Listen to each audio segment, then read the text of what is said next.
Sofi, el ajuste en el INTA. Al final, Deep Motosierra, Soft Motosierra, nos preguntábamos dónde estamos parados y en qué quedó esa discusión. Bueno, parecería ser que quedó en una discusión de soft motosierra, pero como todo me parece que lo tenemos que ver. A ver, Vamos a ver cómo se desmenucemos. implementa, desmenucemos.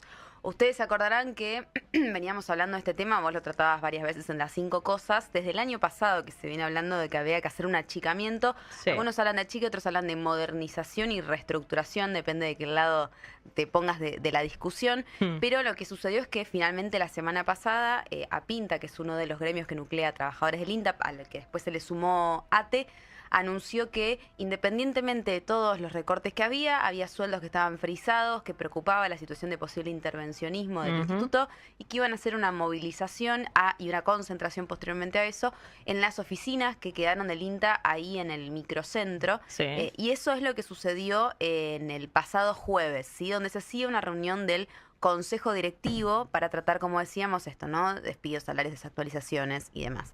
Ahora, ¿qué sucede? Que ese día, en la concentración en frente al edificio del INTA, salen representantes de APINTA a denunciar que Nicolás Bronsovich, presidente del INTA, Piru Giraudo, vicepresidenta, y demás funcionarios habían caído a la reunión con una propuesta que fue bastante polémica, que era cerrar a todas las agencias de extensión y a todos los institutos de promoción de la agricultura familiar, los famosos IPAF, que están distribuidos en todo el país, que en realidad, desde mi punto de vista, es lo que casi que hace muy conocido al INTA, porque vos, lugar al que vas en el interior, hay una agencia de extensión. No sé si les pasa que ustedes van a una ciudad importante y hay una agencia, por ejemplo, no sé, en vacaciones. Fui a Bariloche, literalmente en la entrada de Bariloche está el INTA Bariloche. Sí. Están las estaciones distribuidas y eso también es lo que asegura que haya una territorialidad de la acción del INTA y un contacto con los productores, porque tu agencia de extensión no es la misma que la que puedo tener yo en otra provincia, que tengo otras necesidades, otras producciones y demás. Sí, además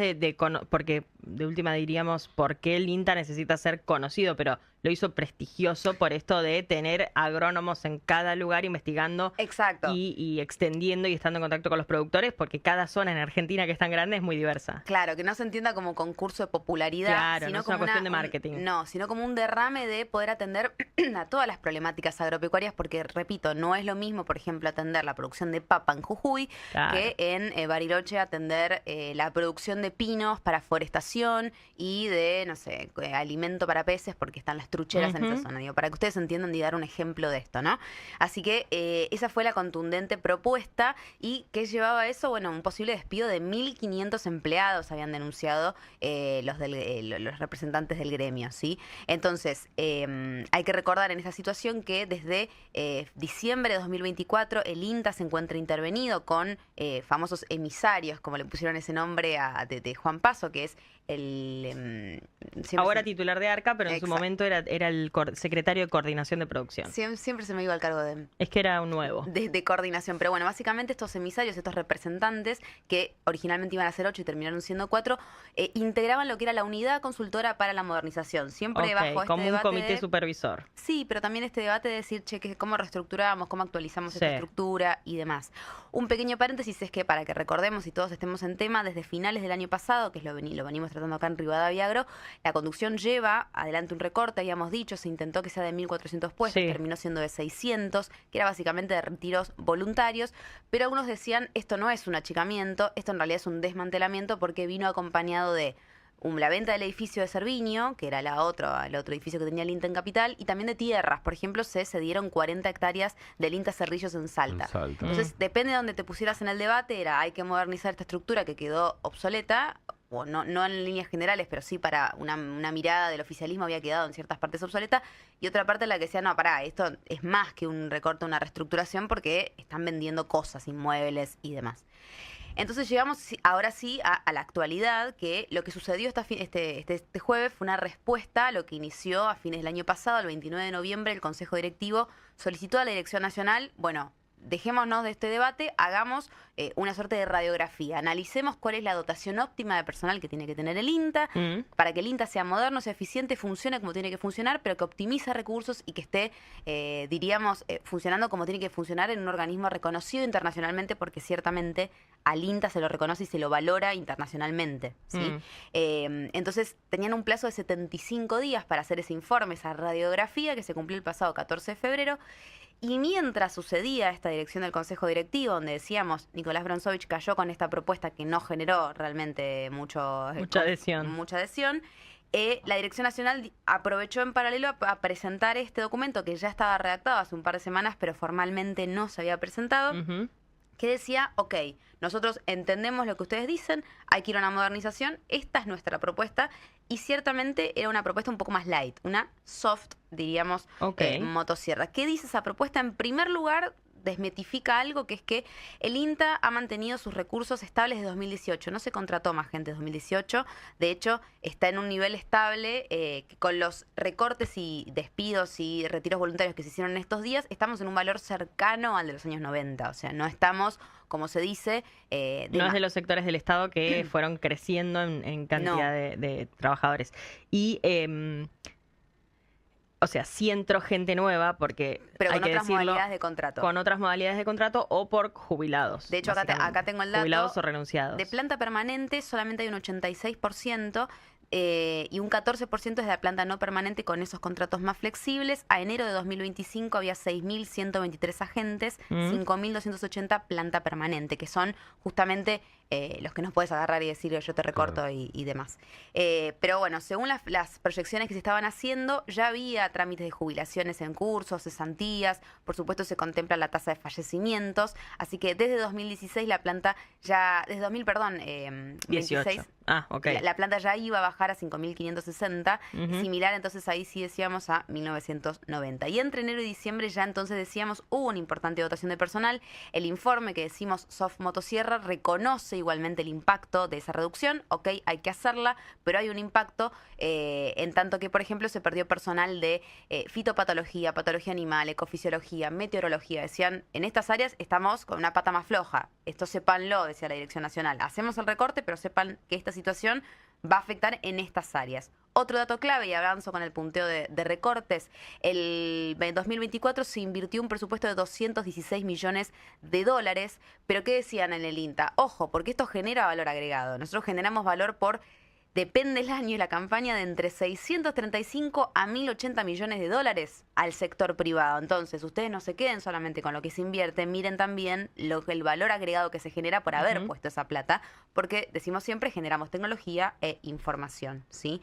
Ahora sí, vamos con el punteo de propuestas, que finalmente lo que proponen después de esta radiografía de 75 días la Dirección Nacional, bueno, redefinir primero el sistema de evaluación de desempeño. Antes se hacían evaluaciones periódicamente donde vos ponías cómo venía tu proyecto en función de los recursos que se te asignaron, pero eso se había empezado a descoordinar, no había quien controlara las evaluaciones, a veces se hacían, a veces no, a veces también se tomaban mal, como ¿por qué me estás evaluando?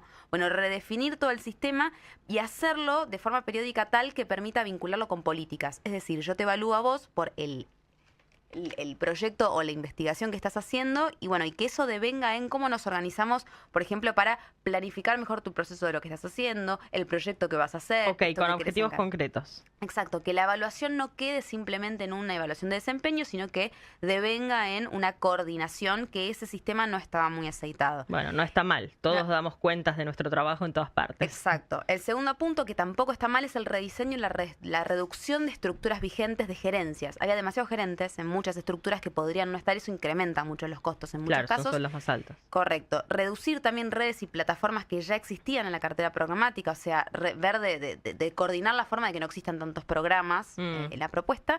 Bajar, por ejemplo, el programa de apicultura, y yo leí la letra chica y decía, uy, nos quedamos sin programa de apicultura. No, era una readecuación con las unidades demostrativas apícolas que ya hay. O sea, que uses lo existente, en vez de tener un programa marco más arriba, usar las unidades productivas existentes. Donde se necesitan. Donde se necesitan. Y también la eliminación de plataformas de innovación territorial. Eso se iban a eliminar todas como otro eslabón de recorte.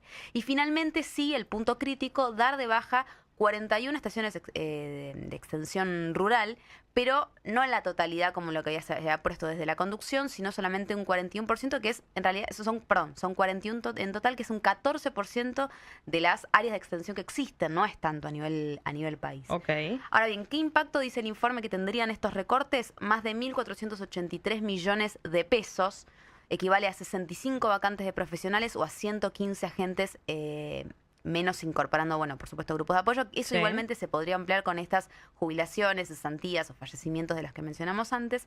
Y finalmente, ¿qué supimos después de la reunión de la comisión directiva? Que este informe había sido aprobado, ¿sí? De hecho, circuló con un comunicado con el apoyo de todos los directores nacionales del INTA, apoyando esto como diciendo, ok, no estamos del todo de acuerdo con que haya despidos y demás, pero sí hay que hacer un recorte que sea que es sesudo, digamos, que ha sido pensado, que ha sido analizado.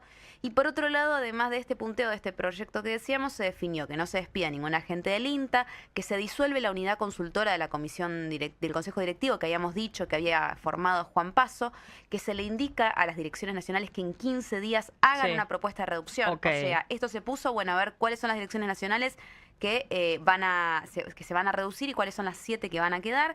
Se va a cerrar finalmente la estación experimental de AMBA, del INTA, acá en el AMBA, se va a cerrar, y ese personal va a quedar en un proceso de reestructuración a ver en dónde va a caer parado, digamos, no es que se despide esa gente, sino que hay que reestructurarla. Los reubican. Y finalmente se redefine la agricultura familiar, se van a convertir en producciones regionales de pequeña escala. Bueno, ¿sí? Cambian de nombre. Cambian de nombre por un plazo de 30 días también. La Dirección Nacional tiene que indicar cómo va a suceder esto. Así que no fue una deep motosierra, fue una soft motosierra, pero recorte y reestructuración va a haber igual, ¿sí?